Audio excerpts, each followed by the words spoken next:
Fabulous. Thank you, Leslie, for this heroic work recording these lectures. All right, so we're going to continue today our discussion of chapter 1. We're going to finish chapter 1. And as I said on Thursday, chapter 1 functions as a kind of introduction to the book. Nietzsche doesn't title it introduction. He doesn't really give you any indication that it functions as a kind of introduction to the rest of the book, but it does. And it functions as a kind of introduction to the rest of the book. Chapter 1 could have been a kind of a standalone chapter because it identifies the agon between the Apollonian and the Dionysian. It defines what the Apollonian is, and it defines what the Dionysian is.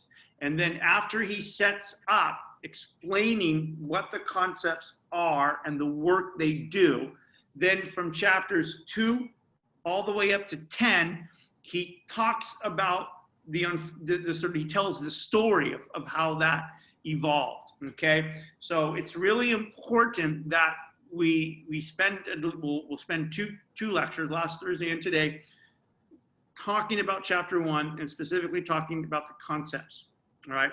And so as we saw last Thursday, Nietzsche's going to argue human meaning derives from the tension, the violent opposition between two gods of art in the kind of Greek tragic world, beginning in the Homeric traditions, but as it's fully developed in the Greek tragic world.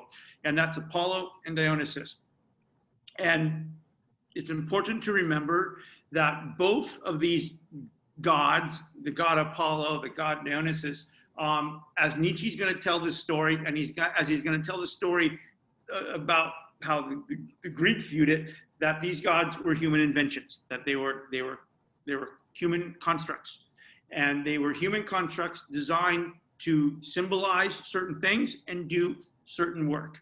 And that whatever these two human constructs are, they're in constant violent opposition, right? And this tension and this agon and this conflict and this opposition. And it's through that opposition that more art, more superior, more powerful art and powerful human beings are produced, okay?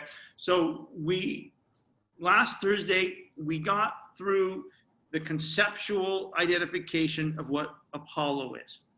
And Apollo represents two things, as we said.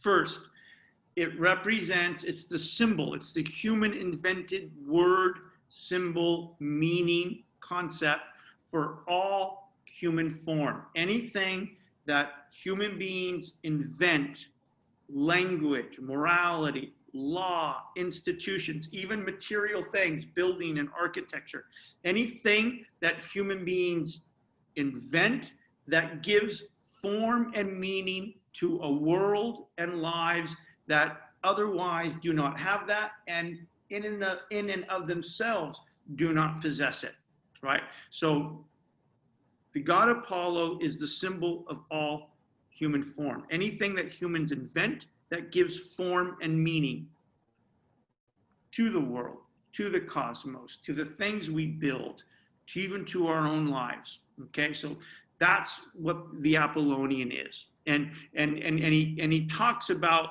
the god of the sculptor, right? Because he talks about creating a statue, a sculpture out of just a piece of rock. A rock is there's the granite.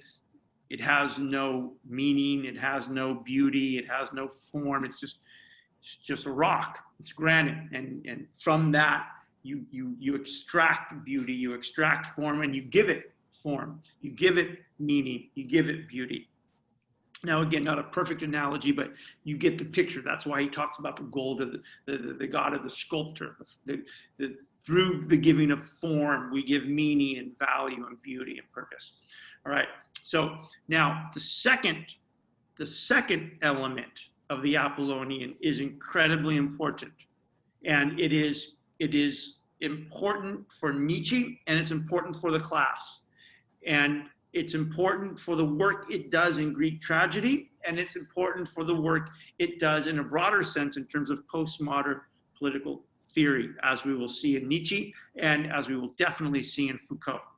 And the second way that the Apollonian functions is the Apollonian is the symbol, the concept, the invented symbol, the invented concept for human identity and subjectivity, right? And this is critically important.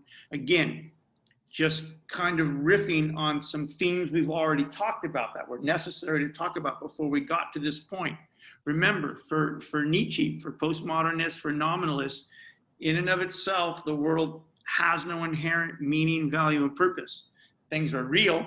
There are all sorts of things and processes that are the effects of causes that have nothing to do with human mind or language. Those things are real and they're happening, they exist out there, they're happening out there, but they are the effects of causes that have nothing to do with our mind or language, right? So they're real, but in and of themselves, they don't have meaning, they don't have value, they don't have purpose, right? And that statement is also, or it also applies to how Nietzsche, how the Greek tragics, as Nietzsche tells the story, how Nietzsche and Foucault and postmodernism understand human subjectivity, right? For Nietzsche, for Foucault, for postmodern theory in general, there is no objectively true identity or agency or subjectivity, right? This is a critical idea in Nietzsche's analysis of why Greek tragedy is powerful, and this is a critical idea in all of postmodern theory. Again, whether it's Nietzsche, Judith Butler, Derrida, Foucault, Heidegger, Lyotard, there's no objectively true human identity. Whatever, and again, we're going to unpack this as we go, to be sure. But whatever subjectivity is, whatever identity is, whatever personality is, it is something that is constructed in and through language as a kind of human invention and a kind of an assertion of power, and as something that is in constant transformation. Okay, so for Nietzsche and for Foucault and for postmodernism in general, we would say, yeah, Nick Dungy's real. I'm real. I'm not a figment of your imagination. This is not a simulation theory in philosophy. I'm real. I can cut myself, I'll bleed. I'm real. We're having a real conversation. I'm speaking too much and poorly, and you're listening, right? This is real. This is not artificial. This is not an epiphenomenon of your imagination. This is real. But that doesn't mean that the person that's speaking is objectively true, in the sense that there's some core essence or identity that is in my nature, as Plato would say, written in my nature, or given to me by God, or the result of some unique and special organization of DNA and bioneurological process, as the Enlightenment neuroscientists will say, right? So I'm real, this is real, but just because I'm real and this is real doesn't mean it's objectively true or that it's grounded in anything objectively true, okay? So we need to start to separate these ideas that things can be real but not true.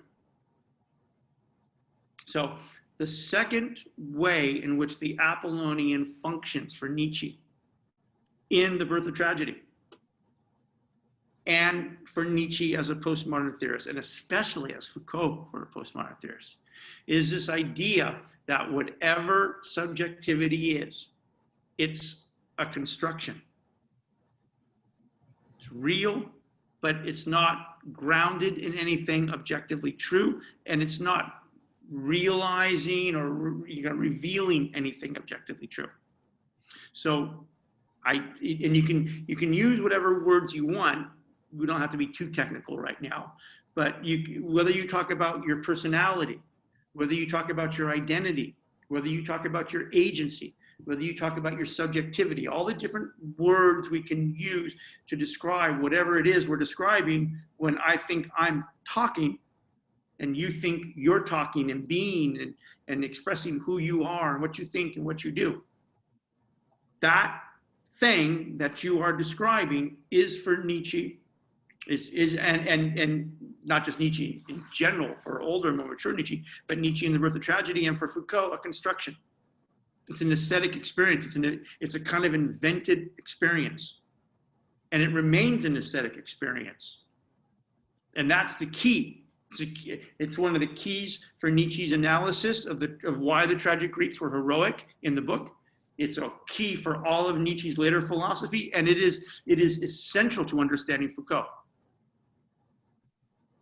So the Apollonian, the idea, the concept, the word and the meaning and the value of the god Apollo as a human invention, specifically of the Homeric tradition, right? Because the Greek gods emerge out of these two epic poems that were just written and rewritten, right? God Apollo, as it emerges out of these two epic poems that were art, and they're art because they were human inventions, they're artificial.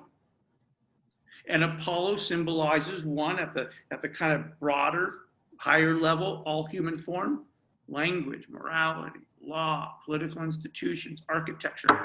These are all types of Apollonian form.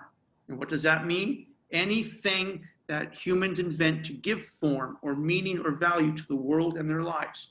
Okay, bam. And then two, on a more narrow, not narrow, but on a more local level, on a more immediate level, the Apollo is a symbol for individual identity. Individual identity, individual subjectivity is an Apollonian experience. It is a construction, and therefore it's an aesthetic experience. So Nietzsche is going to argue, and all postmodernism is going to argue, consciousness or subjectivity or personality or identity, these are not metaphysical experiences. These are not metaphysical things. These are aesthetic things. They're artistic things. They're things of human invention. They're human inventions. They're assertions of power, and they're contingent. They're constantly undergoing change, and they die. They're finite. All right. Now, before I turn to actual passages in chapter 1, let's now turn to the Dionysian, just conceptually. Let's turn to the Dionysian. What the hell is the Dionysian, and what does it signify, and what work does it do? All right, so are you guys with me? Good.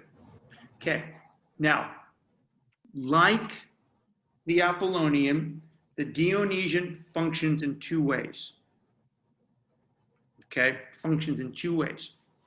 Now, the first way, and this is in some ways the most important, and the second way is kind of fun, but the first way, the primary way the Dionysian functions as a concept that Nietzsche uses to tell this story about the tragic Greeks and what they knew and why they were heroic, is that the Dionysian represents the kind of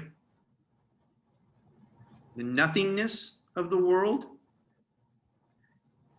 the chaos of the world, and the kind of the abyss of human existence. Right? And I'm kind of playing with those three terms in the sense that the Dionysian is the human invention. It's the word, it's the concept, and it's the meaning. It's the human invented word, concept, meaning for what can't be named and what escapes meaning. Okay? So let's go through this again. Okay, this is critical, right? The Dionysian, obviously it's a word, it's a human word, it's a god, right? It's a Greek god, god of Dionysus, right? So it's a Greek god. And according to Nietzsche, it's invented, okay, right? And what does it mean? What work does it do conceptually? And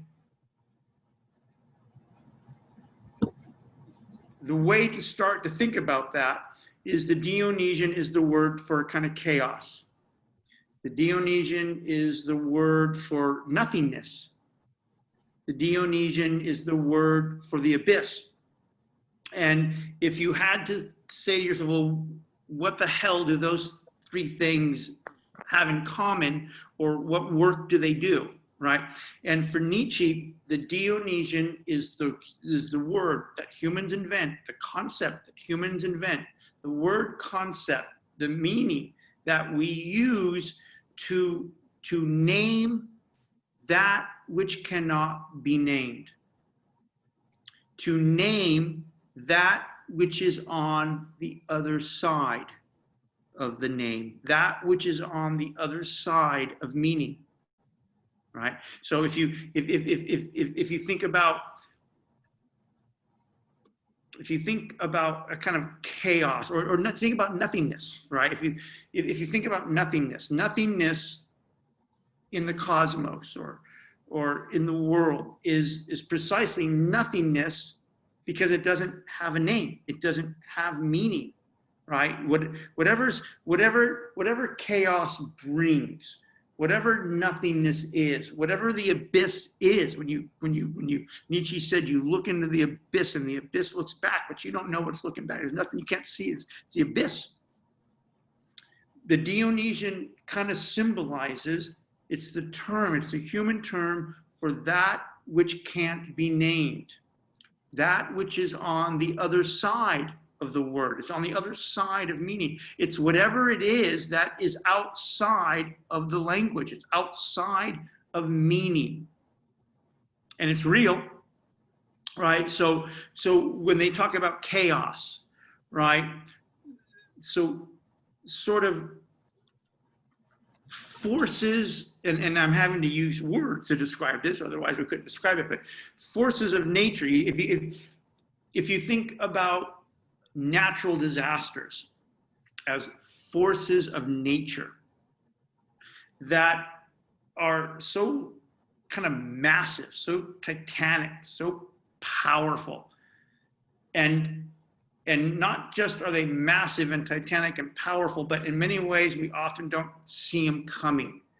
And because they are so massive and titanic and powerful, and we don't see them coming, there's nothing we can do about it. And they cause chaos, right? Because they kind of destroy meaning. They destroy the Apollonian form. Sometimes they destroy individuality in the breakdown of people's notions of subjectivity, or in the very loss of life itself, right? So the Dionysian represents forces that are cosmic, that are natural, that are in the cosmos, that are part of the physical world, that are part of the existential, the human world, that in a way escape being named. I mean, we name them, right? So many years ago, when I was teaching this class, I can't remember, it's been several years, but I was teaching this class and it was in the spring. And I can remember having this discussion in this class many years ago about the Dionysian, what the Dionysian is, as a kind of a natural force that is beyond being named, and even though we name it, but is on the other side of being named, something that you can't control. That's another part of it. On the other side of it not being named, you can't control it. It's beyond our power to give it a kind of meaning and to kind of domesticate it and to bring power over it. It's beyond it. It's a Dionysian. And this one, that's what it is. And most importantly, it's not just that's what it is, but what it does. When the Dionysian comes, it destroys, it wreaks havoc, it deconstructs Apollonian form, right? And this can be many things. And one of when I was teaching this class many years ago, I'll never forget for as long as I live, I taught the course and then went home and was on my second glass of whiskey or something. And it was late at night. It was about 10 o'clock or 11 o'clock at night. So it was morning in Asia. And I was watching the business reports coming in from Asia. The markets were opening, and I was watching, I think it was Bloomberg or something, about the opening of the Asian markets. And they were all interrupted by the tsunami. There had been an earthquake early in the morning, and it created this massive tsunami that just wiped out, miles and miles and miles of Japanese coastline. And went in 10, 15 miles inland. It was about 40 miles long, and it just, the tsunami came and it just washed everything out. Tens of thousands of people were dead. Many never ever bodies recovered.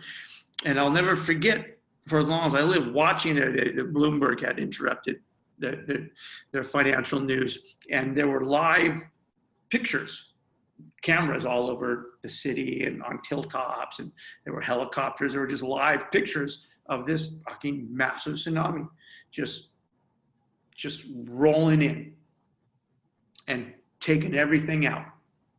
And there's nothing you can do about it. Nobody saw it coming, and it destroyed all the Apollonian order, all the houses, all the lives, all the businesses, all the elementary schools. And it not just destroyed all this Apollonian order, this very highly sophisticated Apollonian order, these Japanese towns, these Japanese businesses, these Japanese roads, these Japanese buildings, schools, but tens of thousands of lives. They just got sucked out to sea. Thousands of parents put their kids to bed the night before, kissed them good night. You've got a busy day at school. You got to get up early, and nobody woke up. And for Nietzsche, that's the Dionysian. That's the Dionysian. It's chaos. It's nothingness. It's a return to the abyss. It's all of those forces and all of those dynamics and all of those things that are out there, that are on the other side of meaning. Yeah, we give it a word, it's a tsunami, okay, so we can deal with it. But it's a force that is outside meaning. It's a process that's outside, not just our meaning, but in meaning's ability to get control over it, right? And that's one of the most important things language attempts to do. It's one of the most important things science and technology attempts to do. We invent language, we invent symbolic language called mathematics, right? We invent physics, and we then create these instruments and these maths and these technological capacities in an attempt to get control over a world, to give meaning, to get control, to domesticate a world and a cosmos and a life that in the big sense doesn't fucking have it. And no matter how hard, and no matter how powerful our language, how powerful our science, no matter how kind of sophisticated we become, in many ways it's quite advanced, right? The Dionysian is what's on the other side of all that advancement, all of that knowledge, all of that power, all that technology, all that arrogance. The Dionysian for Nietzsche is, and for the tragic Greeks, is precisely what's on the other side of your language, understood as a kind of power that, and a human invention, and the kind of power that gives meaning and value and purpose to the world, right? Gives form to things. And the Dionysian is that force that wipes it out. That's on the other side of your mastery. It's on the other side of your technology. So as I write in the outline there for you on page 6, the Dionysian is the term concept for that which can't be named and that which cannot be mastered. This is the key, right? Whatever the Dionysian is, whether it's a tsunami, whether it's COVID, right? In a way, COVID is an example of the Dionysian, right? It emerged as some natural phenomenon, right? And it's shattered. It's shattered and weakened and in some ways deconstructed critical elements of Apollonian form. It's rendered almost worthless medical science. We are joking, but until there's a vaccine, and by the way, Nietzsche will say some fascinating things about vaccine in chapter 2, right? But until there's, and by the way, a vaccine is not even a cure, it's just a way of fighting it. It's a way of the Apollonian fighting back against the Dionysian, right? And until we develop in our Apollonian way a vaccine that lets us punch back a little bit against this Dionysian, which nobody saw coming, this COVID, which we kind of understand it in the language that we have, the technology that we have, but we don't know really where it fucking came from. Maybe it's environmental change. Maybe it's, dangerous food markets. Who the fuck knows? We don't know. We guess. Just like we guess that Homer was a real fucking person. Okay, we've got some educated guesses, but at the end of the day, we don't fucking know. It's on the other side of our knowing. Whatever the origin and the source and the power and the dynamic of COVID is, despite our story about, oh, we think it happened here, or it's happened because of this, and okay, we can chart the disease and we're working to fucking figure out, a vaccine to create antibodies. Okay, fuck, that's a great story. But whatever COVID is, as a kind of an example of the Dionysian, whatever it is, it's on the other side of meaning. And not only is it on the other side of meaning, it's on the other side of meaning's ability to master it. This is the key. Whatever it is, it's on the other side. It's nothingness. It's chaos. It's the abyss. Whatever it is, it's on the other side of meaning. In fact, we're fighting with it, with meaning, with technology as meaning, with science as meaning. We're fighting with it with meaning. We're trying to get some form on this fucking thing that's laying waste to our reality. Right? And whatever that is on the other side of meaning. And here's the key. Because it is on the other side of meaning, it is something that can never be mastered in language or in human power as language, or human power as technology, or human power as anything that is a human form. This is the key. So again, the Dionysian is a term concept for that which can't be named at the end of the day. It's the human term for nothing. Okay, we call it nothing. What the fuck is nothing? We don't know. Because it's nothing. Nothing is a term that designates precisely all the shit that's on the other side of the language. Right? It's like zero in mathematics. Dionysian is the term concept for that which can't be named and that which cannot be mastered. This is the key. It is a symbol for chaos. It is a symbol for nothingness, for the abyss, and even for kind of monumental natural forces. All right. Now, the Dionysian is critical in this role as a concept because it represents those forces, those processes, those dynamics that are on the other side of meaning. Because they're on the other side of meaning, can't be mastered, and therefore constantly and forever and inescapably exist to threaten and undermine and deconstruct and ultimately destroy all Apollonian form, and even the Apollonian form understood as human subjectivity in terms of death. I would suppose that on the individual level, on a kind of individual / existential level, the ultimate Dionysian is death, right? On the big cosmic level, the Dionysian is these natural forces, these tsunamis, these COVIDs, these earthquakes, these fucking meteor strikes, right? There's supposed to be a meteor that's going to strike, maybe possibly strike Earth the day before the election. God, I fucking hope, right? But here it comes. It's coming out of fucking nowhere. It comes into the atmosphere. That's it. Maybe you saw it coming, but even if you saw it coming and you named it, hey, that's Nick Dungy meteorite, right? Because I discovered it. There it's fuck. Okay, so you give it a name. Oh, it's a meteorite. It's a Nick Dungy meteorite. Halley's Comet. Oh, what's it doing? Well, let me get my math. Oh, fuck, it's coming here. Oh. Sometime between Thursday and next Wednesday. Fuck. How big is it? A couple football fields. Holy shit. Well, nothing you can do about it. And it's going to wipe everything out. It's going to turn everything to fucking dust.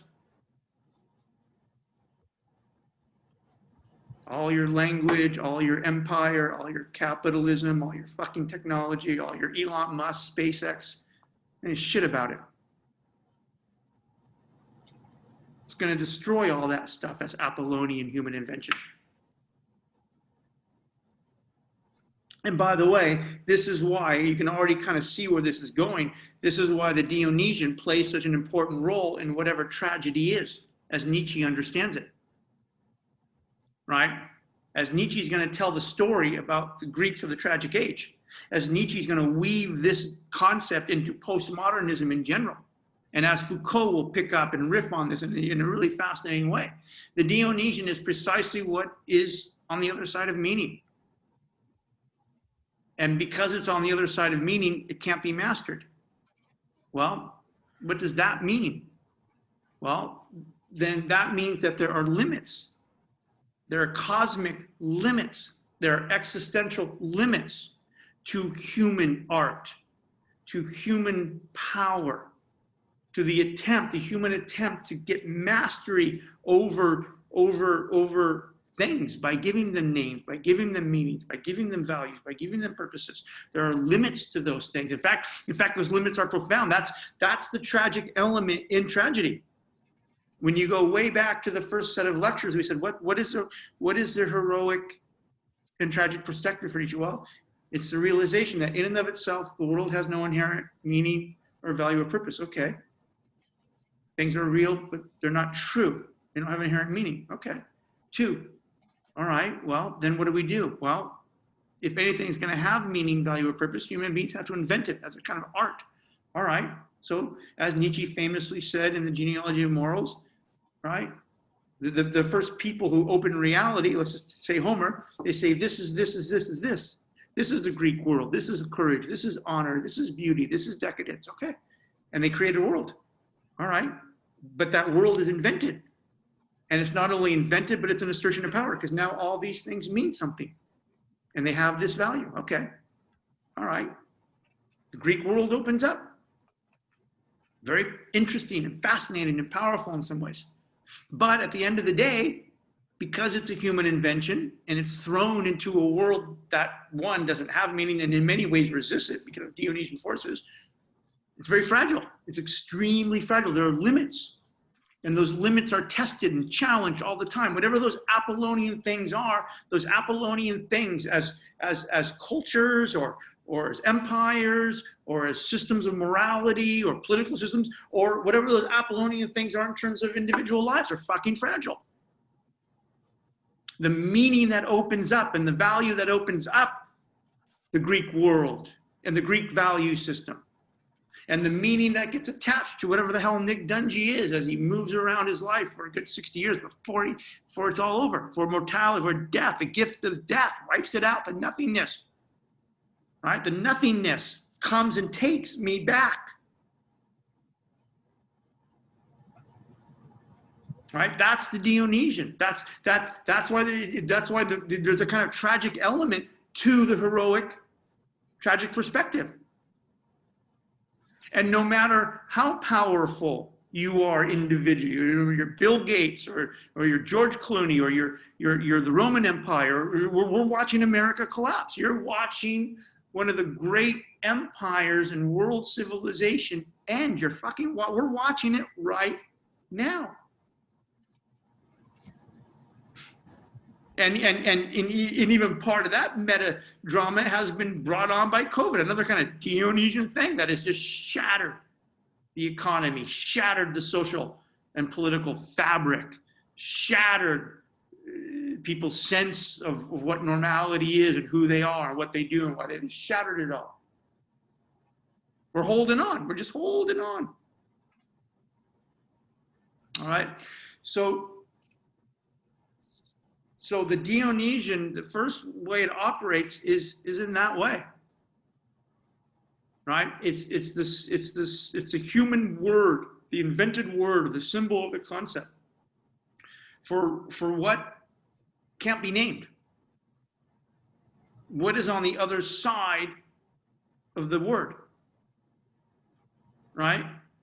And ultimately, because it's the word for what can't be named, it's the word for what's on the other side of meaning. It is the word for that which can't be mastered. No amount of language, no amount of technology, no amount of science, no amount of political science, no amount of nuclear engineering or nuclear physics is ever going to enable human beings to master the cosmos. And none of that is ever going to be able to enable a single human being to master his or her own death. The Dionysian represents the limit conditions of human form, of human meaning, and of human value. Right? And it's always there. It's always there. It never goes away. Right? It never goes away because it's everywhere. It's everything that isn't named. It's everything on the other side of naming. It's all the shit that can't be mastered.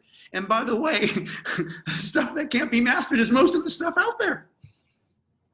It's most of the stuff that's going to happen to you, especially the big things, especially if they're big and tragic. The tsunamis, the COVID, the instant death, the fucking heartbreak. Right? The Dionysian is, if this is an episode of The Simpsons, the Dionysian is that fabulous episode where there's a hurricane that comes to Springfield. A massive Category 5 hurricane comes to Springfield. And everybody's panicking and they're taking all the typical Simpsons, right? They're getting all the food and they're just panicking. And then the hurricane comes and everybody goes into their bunkers and the hurricane passes and everybody comes up. And everybody's house survives it except Ned Flanders. Ned Flanders' house is the only house that's destroyed by the hurricane, which is funny because he's, believes in God and God will protect me, right? And the brilliant and funny and tragic thing about the episode is that, and why I'm wasting your time suggesting this is an example of the Dionysian, especially as it affected Ned Flanders, is because Ned Flanders, he had a nervous breakdown. Right, in the episode, he ultimately has a nervous breakdown because he can't understand how his meaning and belief in God, his certainty and his meaning and his belief in God didn't protect him, didn't somehow secure him from the devastation, from the death, from the nothingness. Right? He couldn't get his head around. He believed his belief in God, his belief that God would protect him, would somehow be able to master the Dionysian. And of all the homes and businesses in Springfield, his is the only one that's turned to rubble. And he has a nervous breakdown in the episode. Cracks. So it's fragile. The Dionysian is the word, the symbol for what can't be named, for what is on the other side of the name. And because it's on the other side of the name, it's on the other side of meaning. It's real, but we don't understand it. We have words for it that we kind of name it and fight with it. Technology, we name and fight with it, but it's on the other side of all of that. And because it's on the other side of that, because we often we don't see it coming, there's nothing we can do, it's beyond our mastery. It transcends our mastery. So there's limits. The Dionysian is precisely that which represents the limit conditions of human invention, of human meaning, value, and purpose, and therefore of human power. And it's always there. And this is what Nietzsche means on the first page of chapter 1. These two gods, the Apollonian and the Dionysian, just even at this level, the Apollonian as a symbol for all human form, language and morality and political institutions and buildings and architecture. And the Dionysian, this God, this invented word God, for that which is on the other side of meaning, that which is on the other side of human power. These two gods, often in violent opposition to each other, walking side by side in often violent opposition, this agon between the human need to give form, the Apollonian need to give form, meaning, and value, and to make it stick, to make that fucking meaning stick for as long as you can. And the Dionysian, right, which is coming in lots of ways, right? Forces which are on the other side. Death. Death is death. You know, think about death. Death is such a fucking great word, right? Because it's a word that stands and symbolizes the idea that we have no fucking idea of what we're talking about, right? We have a word for death. Okay, the body dies, brain, you know, heart stops beating, brain, and okay, so we got a kind of medical description of it, right? You know, Christians have a description of it, and scientists have a description of it, right? Okay, we got some words, we got a description, but our words and descriptions don't tell us anything about what's on the other side. Nobody actually knows what death is. Nobody has a fucking idea what death is. Zero. It's nothing. Death is nothingness. Death is the abyss.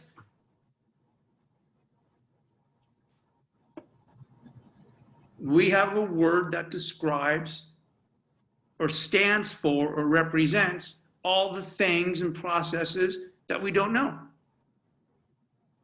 and that we can't master.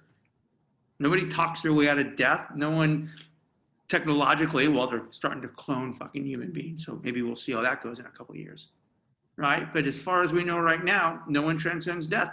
Death is the Dionysian. And so the really important things to remember are twofold.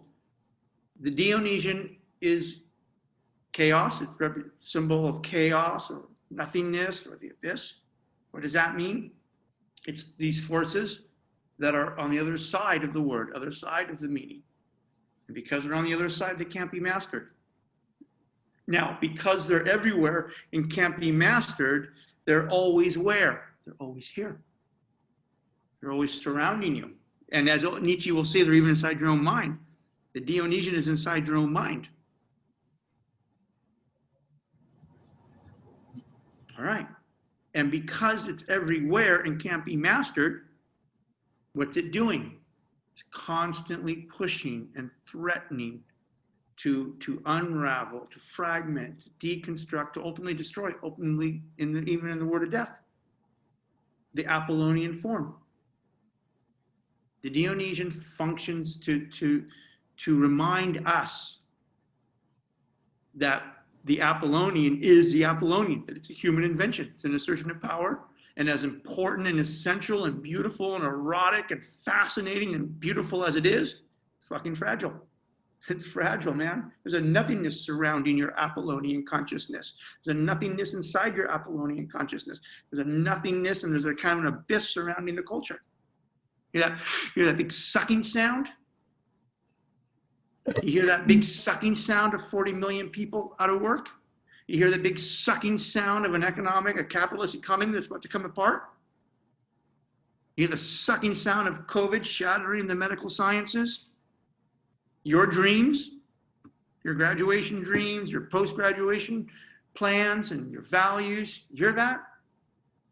That's the Dionysian. And it haunts you. It's always there.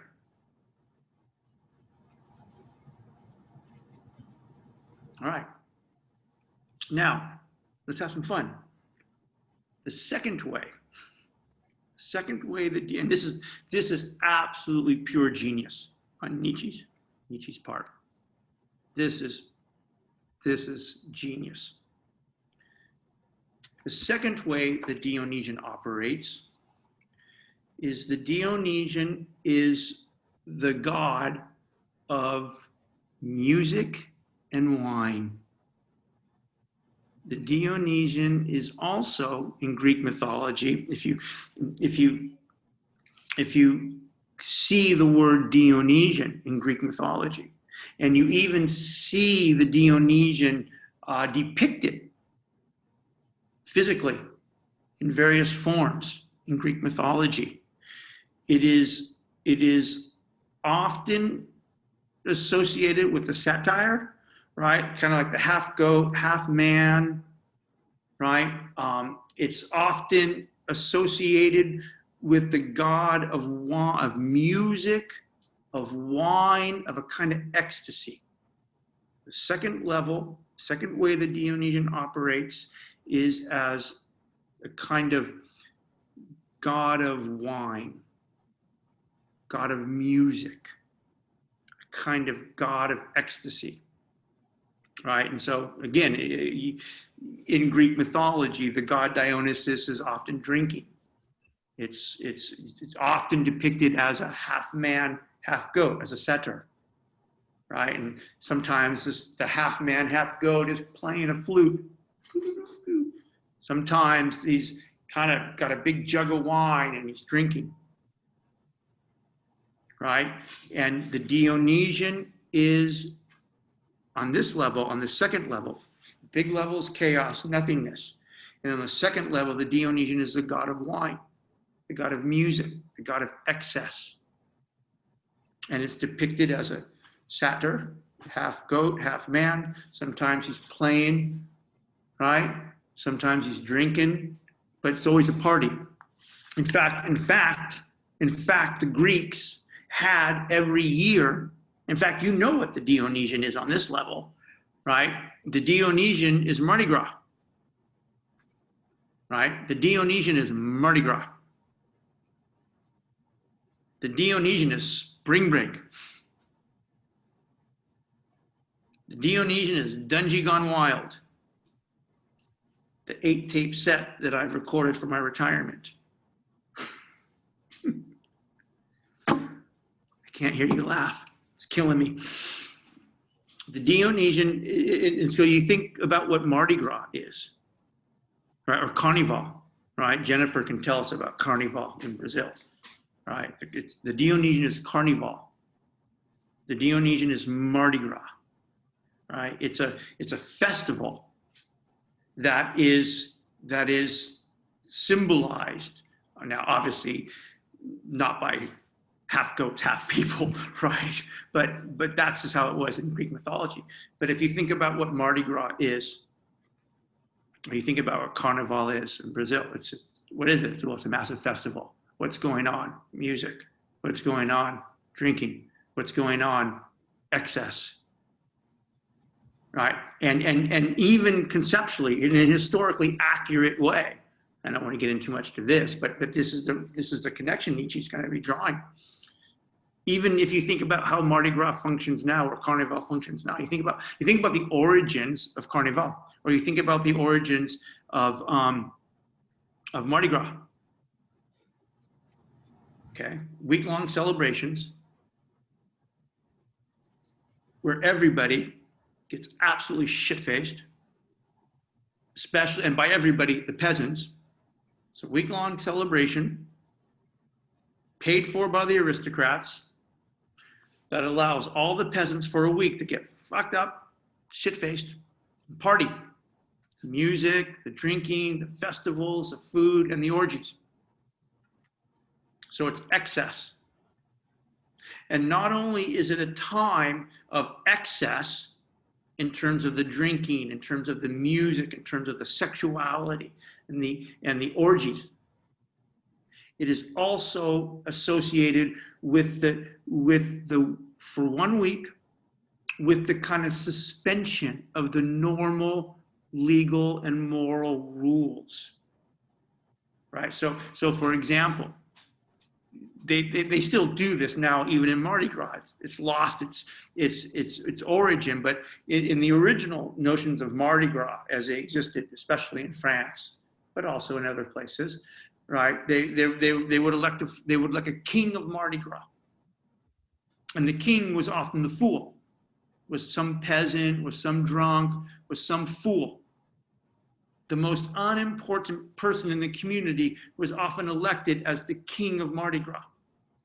And so for a week, while people are getting hammered, while they're going to parties, listening to music. There's music and there's parties and everybody's getting hammered. There's intoxication. There's orgies. There's a kind of sexual licentiousness. All the boundaries are dissolved. There's also a fool. Fool rules. So there's a suspension of the normal legal and political processes. For a week, the lords and the masters of the house, they're not lords and masters, right? The fool is the king. And so even on this level, the second level, right, the Dionysus as a god, in the specific Greek sense, the god of wine, the god of music, the god of excess and ecstasy, the festival, right? This is the second level that the Dionysian functions. And like the bigger level, Dionysian as chaos and nothingness, the second level, the Dionysian as music, as intoxication, music and intoxication, as sexual excess.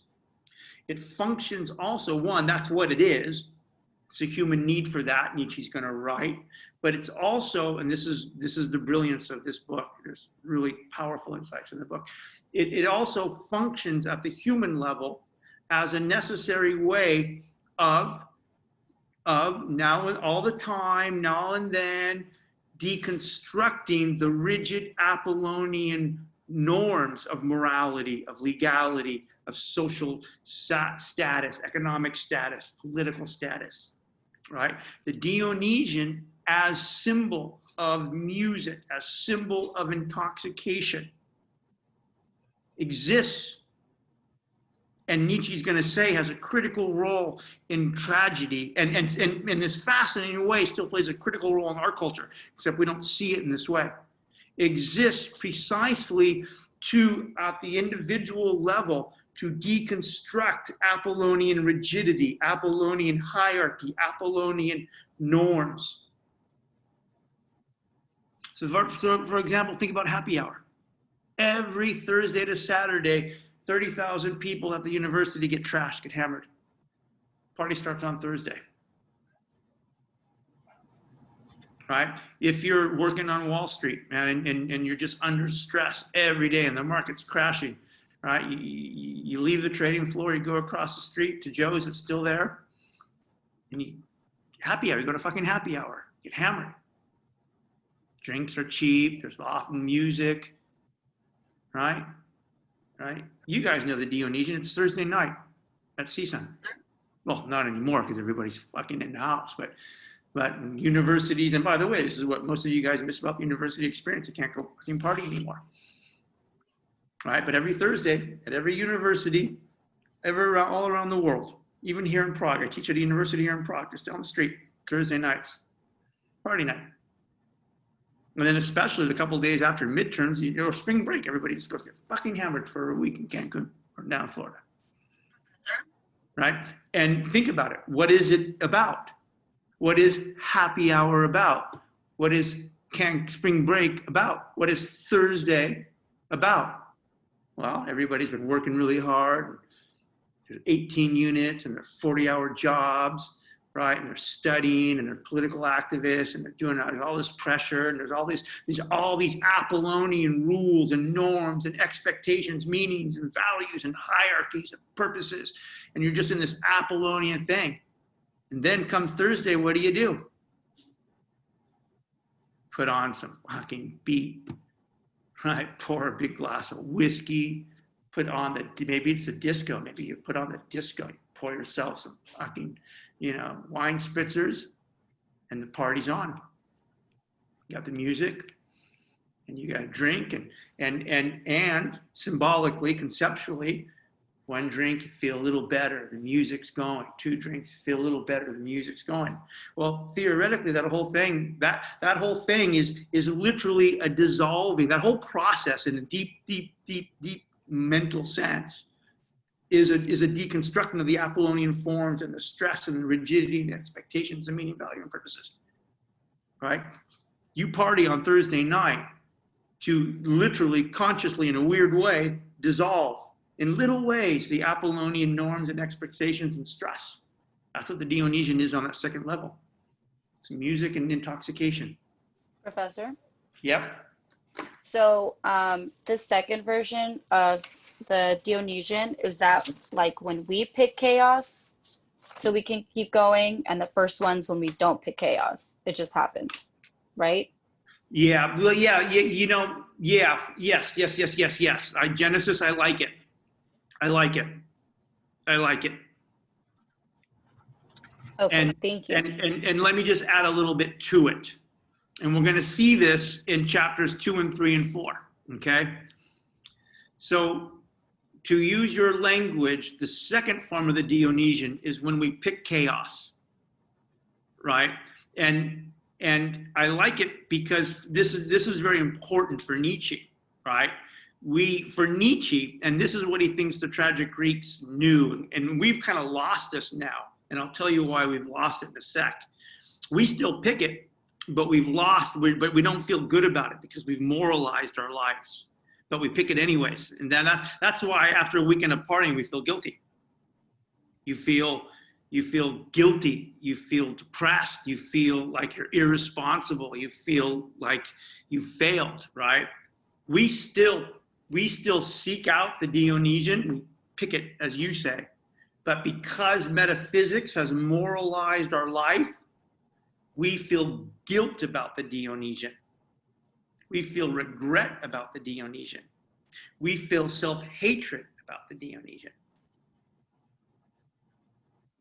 Now, so yes, to go back to Genesis' observation, it's a fun way of thinking about the Dionysian. On the one hand, on the big level, right, you don't pick it. You don't pick nothingness. You don't pick chaos. You don't pick the abyss. It's always there. And it can't be mastered by your Apollonian form. And then on the second level, the Dionysian as the god, and if we just think about Greek mythology for a second, literally the god of wine, the god of music, the god of ecstasy and pleasure and excess, intoxication, right? And for Nietzsche, he's going to argue, we'll see this in chapter 2, we're not there yet, but we will see Nietzsche argue, all right, that the Greeks, the tragic Greeks knew that, and they celebrated it. We still desire it, but because metaphysics has moralized human experience, right? Plato calls it decadence. The Christians call it sin. The people who are freaked out about health call it bad health. Oh, you're drinking too much, you're ruining your liver, or you're unproductive, you're unhealthy, right? In one way or another, metaphysics moralizes human experience, right? And we know that. Plato said that life is a moral experience. We're rational creatures.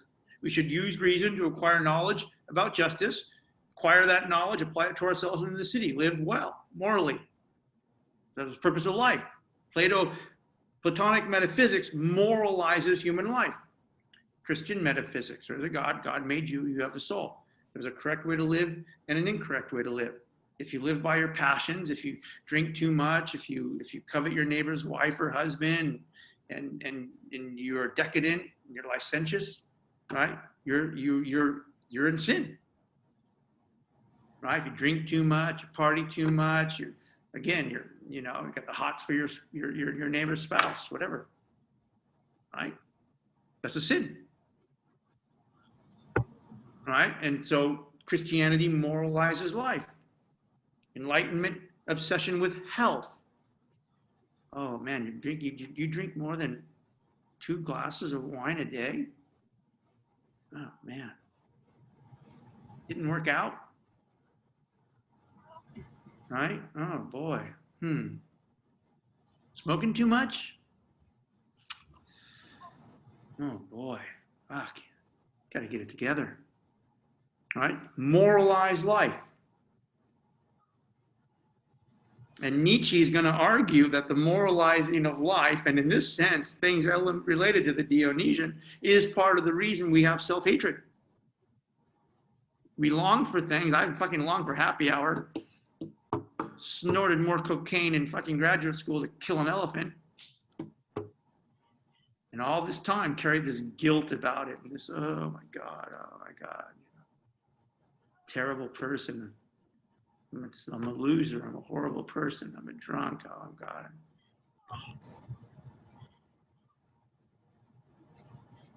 All right. So let's end it here. And what we're going to do on Thursday, now we're one lecture behind, no, half a lecture behind. What we're going to do on Thursday is we're going to take everything that we've talked about conceptually and we're going to identify it in chapter 1. Okay?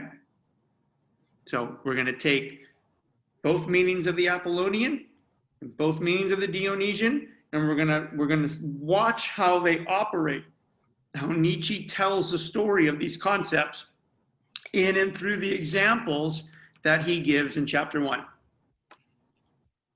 All right, we good? Thank you, Professor. Yep, love you guys. Have a great night. We'll see you Thursday. Thank you, Nick. Yep, Thank you. love you guys. Good job.